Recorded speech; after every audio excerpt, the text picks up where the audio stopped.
El Mapa de Ball és un projecte que porta la dansa als joves. És un projecte que neix del Mercat de les Flors i la xarxa transversal, que conjuntament escullen cada edició un coreògraf o coreògrafa.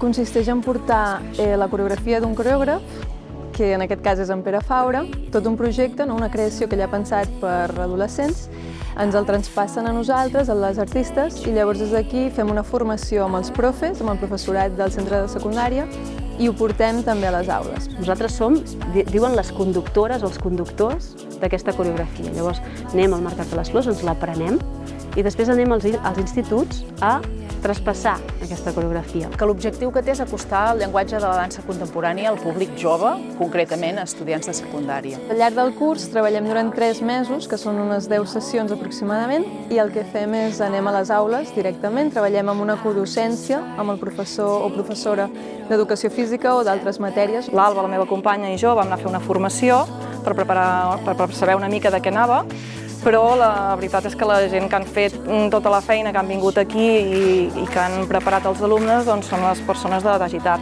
És un projecte que incorpora unes 10 sessions juntament amb les coreògrafes que venen a fer unes sessions per preparar un espectacle per final de curs.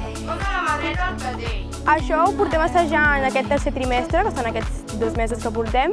Ho hem assajat al pavelló que tenim a l'Institut del Padró i cada dia, cada setmana, cada grup classe té un dia d'educació física i amb les professores hem anat ensajant aquests balls. Ho fa amb grups classe, que no és només aquells alumnes que tenen ganes o ja tenen una inquietud per la dansa, sinó que l'objectiu és acostar-ho també a aquells joves que mai no s'ho han plantejat, que mai no han tingut interès per la dansa contemporània i ho descobreixen això a través d'una hora de classe d'horari lectiu normal.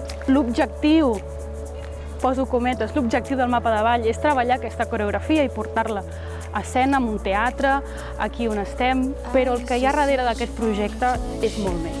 Al principi, molts d'aquests alumnes no volen ballar, com que hi ha una resistència inicial gairebé sempre. De fet, estan en un moment, els adolescents, que és molt de tancament.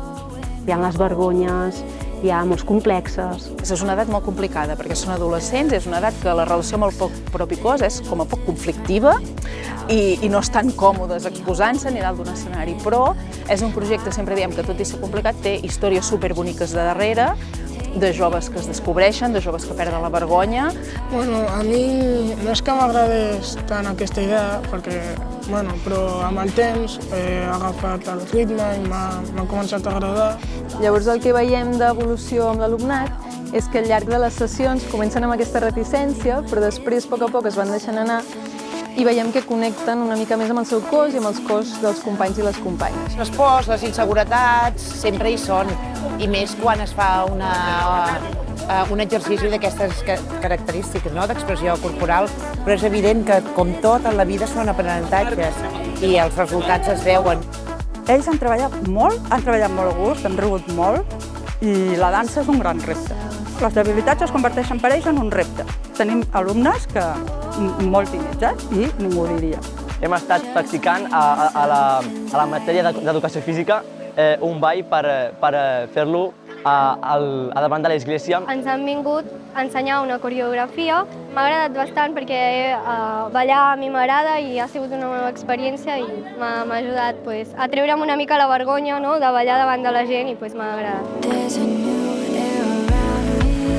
He notat que els nens, a mesura que anava passant el projecte, venien amb més ganes i s'entregaven més a les meves propostes. Era com que ja els hi era normal. Al principi tots tenen molta vergonya i al final ves que es deixin anar i treuen aquesta part emocional. També treballem molt les emocions i el contacte, la cohesió de grup. Hem fet moltes rotllanes. Moltes. Crec que en aquests cercles que fan que ells mateixos vegin que estan formant part d'un grup. Jo considero que és un projecte molt enriquidor perquè els aporta molts més recursos expressius i de dansa que sempre els afavoreix moltíssim en el seu desenvolupament. Aquests joves, que moltes vegades estan super desconnectats del cos, estem tant a les pantalles, algo molt estètic, molt superficial, i el que els fem és connectar i descobrir el seu cos d'una altra manera. En poques sessions un treball de cohesió super important i estic molt contenta en aquest sentit perquè a vegades no arribem a tot i ens costa, però hem vist que aquí hi ha un coneixement i una professionalitat que realment m'ha impressionat. La iniciativa Mapa de Vall és un projecte transversal que uneix art, cultura i educació des de la igualtat. Des del Consell Comarcal creiem i col·laborem en aquest projecte. Esperem fer-ho durant molt de temps i no ens queda altre que felicitar en Roger, la Georgina i tot l'equip de Gitar per portar aquest projecte a tots els joves de la nostra comarca. Ha sigut molt divertit i totes les classes han sigut superxules. Sí, m'ha encantat, ha sigut el millor i gràcies a la Zoe i la Marta, que moltes gràcies. Jo estic bastant nerviós, la veritat, però bueno, espero que surti tot bé i que les coreografies, tots els passos, els llocs se'n surtin bé en general.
Myself and I